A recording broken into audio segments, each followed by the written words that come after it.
Hi, I'm Jason with Full Spectrum Power. We're here at the PRI show. I've got the opportunity to talk to you guys about myths around lithium racing batteries.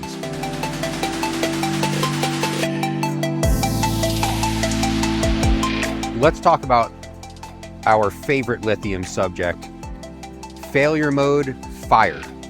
I've gotten asked today alone no fewer than a half dozen times, don't lithium batteries catch on fire?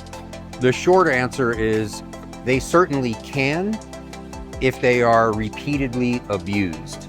But we should spend a couple of minutes going into detail about what that failure mode is, what triggers it, and how to avoid it. So let's start by saying that not all lithium batteries are created equal. This is to be expected. It's a big market and everybody's got a different price point and different profitability that they need to reach. This is a business after all. As you may know, lithium battery technology is progressing quite rapidly.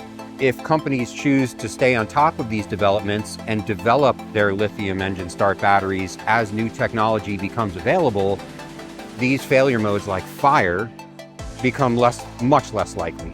In fact, with our product, they've all been what's called UNDOT certified, which means that we have, driven screws into the side of them with no fire reaction. Most older products in the market simply don't do these tests. And since nobody really pays any attention to how any of this stuff works from a regulatory standpoint, it turns out that there's maybe a significant amount of product on the market that is old, hasn't been updated in a while. The manufacturers of the raw materials don't bother to change any of the certifications or even update any of them.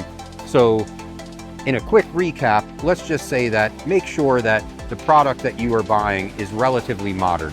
Second, and probably the most common reason that these things get fragged, is problems with charging. What we see is overly aggressive chargers tend to damage these batteries more than anything else. You can look at the specifications that we provide on our batteries and our chargers, or any of the technical articles or videos that we've done on this subject, and you'll see where we tell you that a charger should stop as a hard limit for voltage. Exceeding that limit can damage these products.